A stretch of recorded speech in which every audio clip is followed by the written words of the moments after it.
Assalamualaikum warahmatullahi wabarakatuh. Waalaikumsalam warahmatullahi wabarakatuh. Waalaikumsalam warahmatullahi wabarakatuh. Selamat malam teman-teman. Perkenalkan, nama saya Sebastian Valeran Pradipta Krisna dengan NIM 2401 0644309 dari kelompok 5 Pendidikan Karakter di kelas H 2024. Baik, izinkan saya untuk mempresentasikan tentang ciri karakteristik manusia Indonesia. Indonesia merupakan sebuah negara dengan ragam yang cukup banyak, baik alam hingga manusianya. Dalam keragamannya, manusia Indonesia memiliki ciri atau sifat yang melekat dalam kehidupan berbangsa dan bernegara mereka. Tidak hanya itu, kita sebagai warga juga dikenal ramah dan toleransi. Sebab itulah Indonesia dikenal baik. Tentu, sebagai warga Indonesia, kita patut senang dan berbangga karena dikenal karena keberagaman serta sifat yang dimiliki oleh warga negara. Tetapi, apakah ada hal yang belum lumrah atau terrealisasikan di seluruh penjuru Indonesia? Mari kita simak kasus berikut ini. Sudah terlihat ya teman-teman bahwa ada sekitar 4 kasus atau beberapa kasus yang bisa dibilang sama. Baik, sekarang waktunya kita untuk berdiskusi. Setelah kalian melihat kasus-kasus tadi, menurut kalian bagaimana pendapat kalian tentang kasus-kasus tersebut? Karakteristik manusia seperti apa yang ada di kasus tersebut? Dampak apa yang terjadi jika kasus tersebut terus-menerus terjadi di negara Indonesia? Serta, menurut kalian bagaimana solusi yang perlu ditingkatkan agar kasus tersebut mulai berkurang di Indonesia? Mari teman-teman kita berdiskusi bersama dan berbagi pendapat.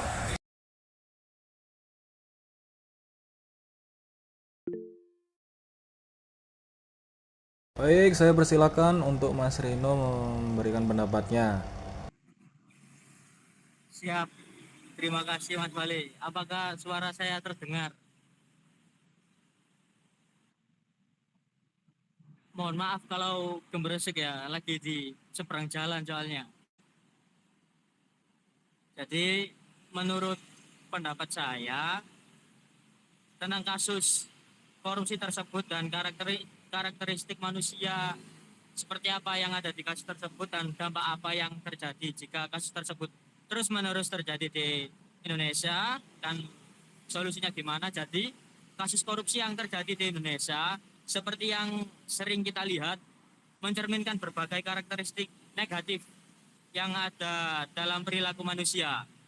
Korupsi seringkali disebabkan oleh adanya keserakahan, ketamakan, dan kurangnya rasa tanggung jawab terhadap publik. Selain itu, beberapa faktor yang turut mendasari korupsi termasuk adanya kelemahan sistem pengawasan, budaya yang memandang korupsi sebagai hal yang dapat diterima, serta ketidakmampuan sistem hukum dalam menindak tegas pelaku kasus korupsi. Karakteristik manusia dalam kasus korupsi yang pertama itu serakah, Mas. Kenapa? Keinginan untuk memperoleh lebih banyak kekayaan dengan cara yang tidak sah, meskipun telah memiliki banyak harta. Yang kedua, ada kurangnya rasa tanggung jawab. Para pelaku atau koruptor sering kali tidak merasa bertanggung jawab atas dampak buruk yang ditimbulkan dari tindakan terhadap masyarakat dan negaranya. Yang ketiga, adanya penyalahgunaan kekuatan atau kekuasaan. Pemegang jabatan atau pemenang cenderung memanfaatkan posisi mereka, jabatan mereka, untuk keuntungan pribadi, bukan untuk kesejahteraan publik. Dampaknya apa jika kasus korupsi terjadi di Indonesia? Yang pertama, yang pasti melemahnya institusi negara. Korupsi akan merusak kredibilitas lembaga-lembaga negara, baik itu eksekutif, legislatif, maupun yudikatif. Hal ini menyebabkan hilangnya kepercayaan publik terhadap kinerja pemerintah. Yang kedua, pertumbuhan ekonomi terhambat. Jadi sumber daya negara yang seharusnya bisa digunakan untuk pembangunan infrastruktur atau program sosial justru dialihkan untuk kepentingan pribadi pejabat yang korupsi. Ini tentu sangat menghambat perkembangan ekonomi dan kesejahteraan rakyat. Yang ketiga ada ketidakadilan sosial, di mana ketimpangan sosial semakin parah karena dana yang seharusnya digunakan untuk mengurangi kemiskinan atau meningkatkan kualitas pendidikan serta kesehatan justru disalahgunakan. Dan bagaimana solusi yang perlu ditingkatkan agar kasus korupsi berkurang di Indonesia? Menurut saya, yang pertama, kita harus memperbaiki sistem pengawasan dengan cara memperkuat lembaga pengawas seperti Komisi Pemberantasan Korupsi atau KPK dengan memberikan otoritas yang lebih besar serta meningkatkan anggaran dan kapasitas investigasi. Yang kedua, pendidikan dan kesadaran anti korupsi.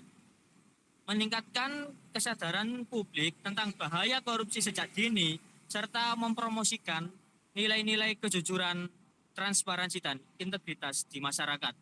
Yang ketiga, peningkatan sanksi hukum. Memberikan hukuman yang lebih tegas, contohnya hukum mati para koruptor. Terima kasih Mas Wali, itu dari saya. Baik, terima kasih banyak untuk Mas Reno yang telah memberikan atau berbagi tentang pendapatnya pada sesi diskusi kali ini. Dan saya persilakan untuk teman-teman yang lain bisa memberikan pendapatnya.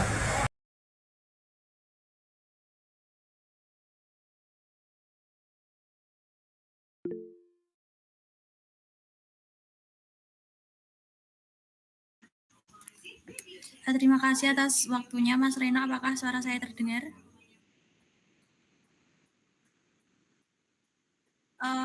Menurut pendapat saya sendiri, mungkin korupsi sudah tidak asing ya untuk terjadi di negara kita, yaitu banyak pejabat yang sudah melaksanakan korupsi, di mana menurut saya sikap atau karakteristik manusia yang melakukan korupsi yaitu adanya sifat yang rakus, di mana mereka mengambil hak orang lain untuk kepentingan pribadi.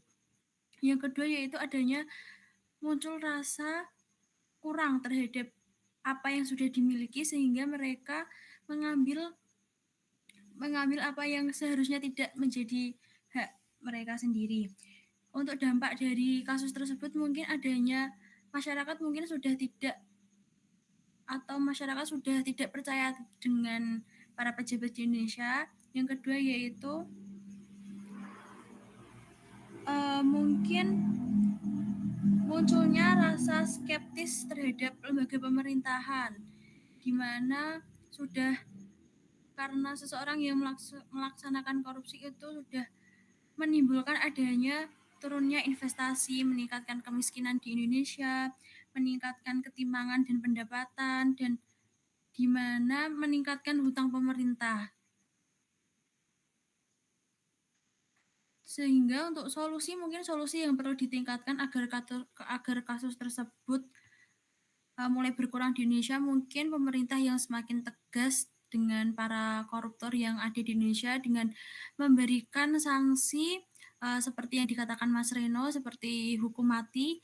Saya setuju dengan hukuman tersebut, mungkin karena sekarang banyak pejabat yang korupsi tetapi tidak ditindak dengan tegas, sehingga banyak pejabat-pejabat lain yang seperti kayak ikut-ikutan untuk melaksanakan korupsi tersebut, sehingga hal tersebut akan khususnya merugikan negara dengan hutang negara yang semakin banyaknya kemiskinan, dan mungkin di mana pemerintah yang sudah tidak dipercaya lagi oleh masyarakat. Begitu Mas Vali, terima kasih.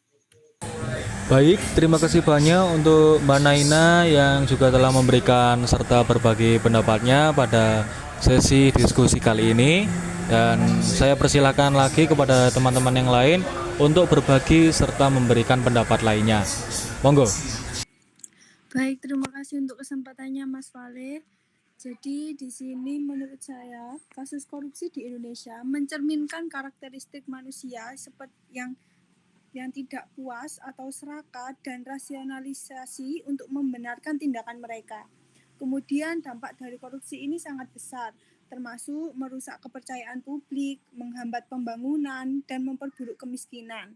Jika tidak ditangani secara langsung, korupsi akan menjadi budaya yang mengakar dalam masyarakat kita.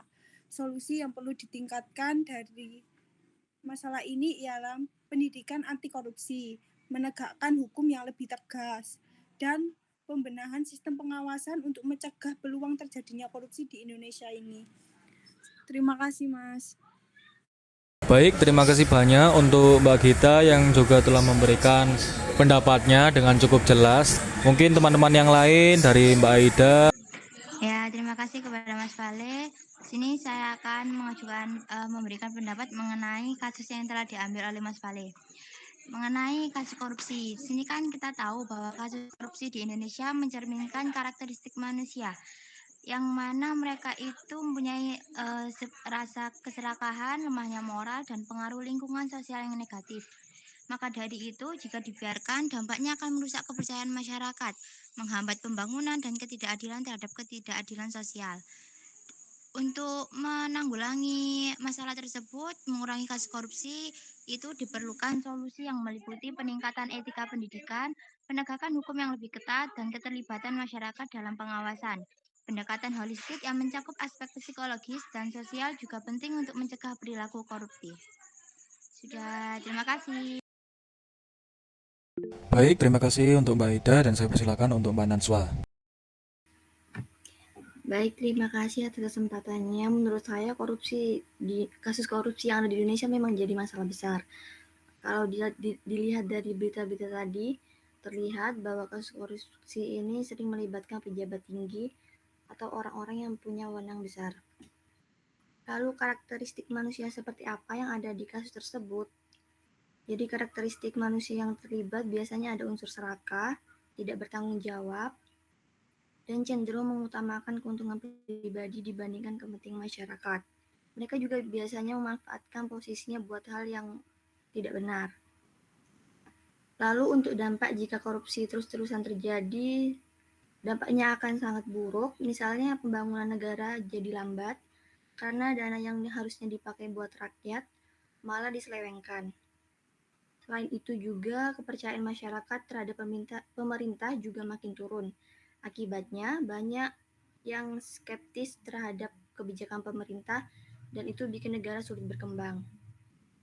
Lalu kemudian solusi yang perlu ditingkatkan agar kasus tersebut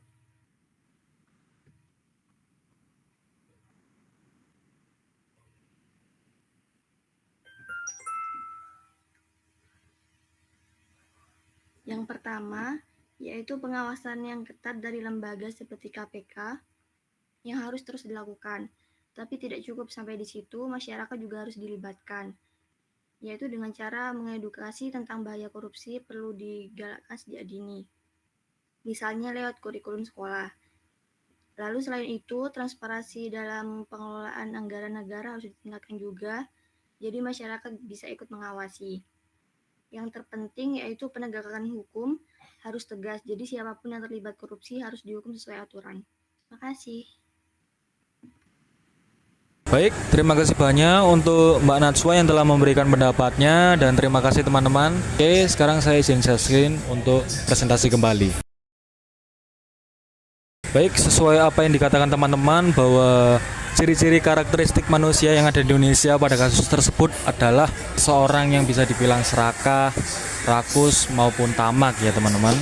Dan di sini seperti yang pada berita itu adalah sebuah sifat atau mental korupsi maupun nepotisme, di mana hal tersebut adalah sebuah tindakan penyalahgunaan kekuasaan atau wewenang yang dilakukan oleh seseorang.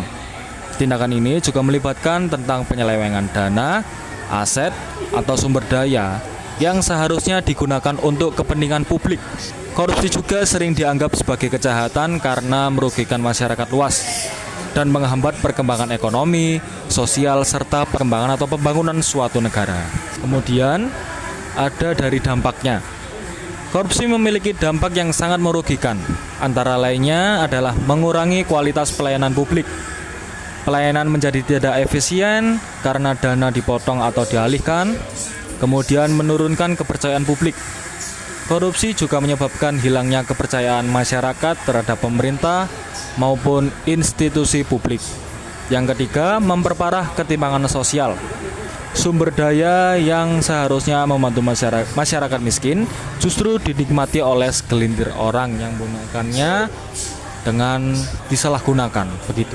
Kemudian solusinya untuk meminimalisir korupsi adalah sebuah tantangan besar, tetapi bukanlah hal yang mustahil. Ada beberapa langkah dan strategi yang dapat diterapkan untuk mengurangi korupsi, baik di tingkat individu, organisasi, maupun negara. Berikut adalah beberapa solusi yang bisa diterapkan. Yang pertama, pendidikan. Betul apa yang dikatakan oleh teman-teman bahwa pendidikan sangat-sangat penting dan juga kesadaran anti korupsi. Seperti edukasi anti korupsi di sekolah, kampus, maupun tempat kerja untuk menanamkan nilai-nilai integritas sejak dini. Yang kedua, kampanye kesadaran publik melalui media massa dan media sosial untuk meningkatkan pemahaman masyarakat tentang bahayanya korupsi. Kemudian ada dari etika dan kepemimpinan yang bersih. Mendorong kepemimpinan yang berintegritas di semua level, dari pemerintah pusat hingga daerah, agar menjadi teladan dalam memerangi korupsi. Kemudian, memperkuat kode etik di lingkungan kerja baik di sektor publik maupun swasta, dengan sanksi yang jelas bagi pelanggarnya. Kesimpulan yang dapat diambil bahwa korupsi itu adalah tindakan penyalahgunaan kekuasaan atau wewenang yang dilakukan oleh seseorang, terutama pemerintahan seperti pejabat atau pegawai, untuk keuntungan pribadi maupun kelompoknya. Tindakan ini juga melibatkan penyelewengan dana, aset maupun sumber daya yang seharusnya digunakan untuk kepentingan publik. Korupsi juga sering dianggap sebagai kejahatan karena sangat-sangat merugikan masyarakat luas dan menghambat perkembangan ekonomi, sosial, serta pembangunan suatu negara. Sehingga sebagai warga negara yang baik, kita perlu membangun Indonesia yang baik dan emas melalui peningkatan pendidikan dan juga pemberantasan pada korupsi. Baik teman-teman, sekian presentasi dari saya. Mohon maaf bila ada salah kata. Sekian dan terima kasih. Wassalamualaikum warahmatullahi wabarakatuh. Matur suwun, matur nuwun.